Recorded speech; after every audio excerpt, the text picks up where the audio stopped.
Hi everyone, my name is Parth and I'm back with another video tutorial. This video tutorial will talk about the concept of cloud computing. So cloud computing is uh, one of the trending technologies, the current marketplace, and is used by almost every other company. So let's begin. The agenda would be, we would see what do we mean by cloud computing. We will see the difference between traditional and cloud computing. We will see some risks involved in our traditional way of working. Then we'll see what is pay for use scheme in terms of cloud computing. We'll see the different models available in cloud computing and the services which cloud computing provides us with. So what is cloud computing? Cloud computing is a term which is given to a computing which is on the internet. So it means an internet based computing. So cloud computing means that basically we don't use our servers or we don't take servers on lease. It's some other company servers and we are just using their services to run or to deploy our applications. So cloud computing basically provides us with storing and accessing data capabilities, and we run our applications over the internet on the cloud instead of our local computer drives or on our local or on-premises servers, you can say. And in cloud computing, basically, there's a concept of virtualization. So we basically use virtualized computing platform, which provides us with the different resources required to run our application smoothly. Now, cloud computing provides us with several features. The important ones are it provides us with infinite computing resources and services based on the pricing model. It is very much elastic and flexible based on the supply and demand required. And we only pay for what services we use. Let's talk about the difference between traditional versus cloud computing. So if you see in traditional kind of computing, we have two options. One is on-premises and one is hosted servers.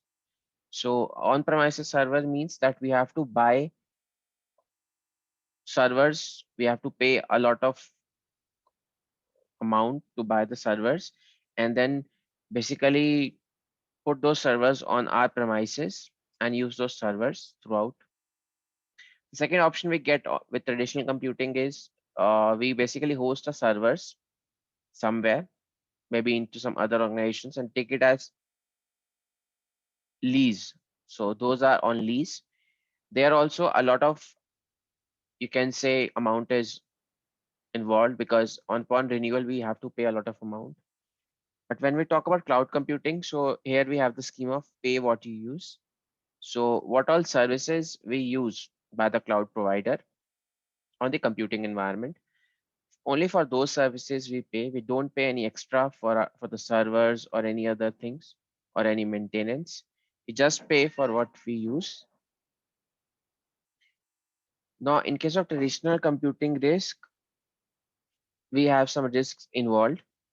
So there are two kind of risks broadly classified: over provisioning and under provisioning. So as you can see in the diagram, that over provisioning means like when you have a resources but there is no demand, there's not that much demand of the amount of work. So the resources which you have, basically the servers, the disks, the networks, the memory, that go waste. If I talk about under provisioning, so that basically means that the demand is more, but the resources are less. So resources like servers, memory, and network capabilities, those are not adequate or not you can say up to the level which are required for the increasing demand. But as we know, or as we discussed that cloud computing provides us with pay for use scheme. So here we can increase or decrease the resource depending upon the increase and decrease in the demand of the work. So let's say today we have let's say a website deployed on cloud platform, and we know that on weekends the traffic increases, so we can increase the resources, or we can ask for more services from the cloud provider. We can increase the resources, and on the other days we can decrease it. So here the resources go in sync with the demand. So that is the cloud computing's pay for use scheme. Cloud computing basically provides us with different kind of models from where we can choose from. So it provides three types of models: IaaS, PaaS, and SaaS. So IaaS stands for infrastructure as a service, PaaS stands for platform as a service, and SaaS stands for software as a service. So if we talk about IaaS, so here we just basically have provided with the infrastructure. So we host everything like our operating system, our applications, our runtimes required. For platform as a service, we only have to deploy our application and the databases related to our application, just build it and run it. Whereas software as a service is a complete software provided by the cloud provider to us, which we can just use. Let's discuss them in detail. So infrastructure as a service. So infrastructure as a service, in short, IaaS, it provides infrastructure level capabilities for us over the internet. So basically all the infrastructure things like virtual machines, the storage, the hard disk, the hard drives, the network firewalls, operating systems, and load balancers for balancing the load are some of the services provided to us in the IaaS model by the cloud provider. So we can use that, and we just have to work upon the operating system and our application. We don't have to take care of the infrastructure in case of infrastructure as a service model. So here's an example. Let's say we are there's a developer who wants to use infrastructure as a service model for his application. So first step is we choose an image to create a VM, right? And we configure the database inside that. Then we choose an image and configure the VMs for our specific application.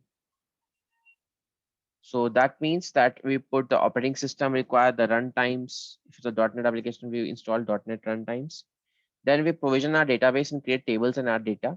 Then I install the application. And then finally, if we know that it has a high traffic, sometimes we can include or configure a load balancer, and our application is good to go. In the future, we can manage the VMs and DBMS or management systems, like upgrading the OS on time to time, and installing new versions of the software on the VMs, etc. Second is platform as a service, in short, PaaS. So PaaS basically provides us with a complete development and deployment capabilities in the cloud over the internet.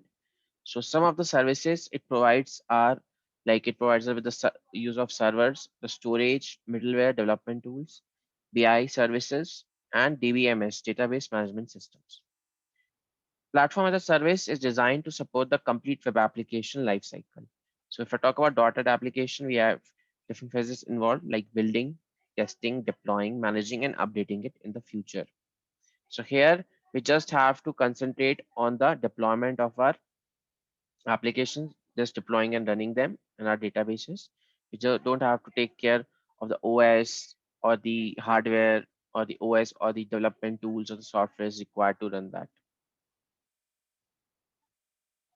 So here we again take one example. Let's say we have a developer who wants to run his application on cloud. So he chooses a platform as a service model. So there are only two steps involved. So he just provision the databases, create the tables and all the SQL queries, he run it inside the VM on the cloud and other data, and this he deploys the application. The last one is is software as a service. In short, known as SaaS. So SaaS is basically, by as the name suggests, it's a complete software provided to us by the cloud provider, which we can use on our local machines or access it over the internet. So SaaS provides the user to connect and use the apps over the internet on our local machines. It's basically a complete software solution which we can purchase and use.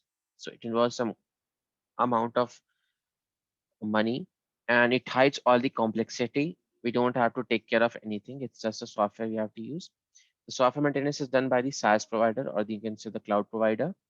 Now, there are some very famous SaaS software examples like Google Apps, Microsoft O365, Google Drive, and Gmail. Last is the cloud services. So as discussed, it provides us with different services like IaaS, PaaS, and SaaS. So if you can see, if you have everything, if you are not reading cloud, you have to take care of all the networking, server, storage, middleware, runtime, data, applications, everything. But you are using infrastructure as a service. You just have to manage the application data and OS and your runtime. The server storage networking is taken care by the vendor or the cloud provider. In platform as a service, we just have to take care of the database and applications. Rest everything is managed by the vendor or the cloud provider. And the software as a service, we just have to purchase the software and use it. We don't manage anything. Everything is managed by the cloud provider or the vendor. Thank you very much. I hope you got a basic understanding about the concept of cloud computing and the different models and services it provides. So I'll see you in some other video very soon. Thank you.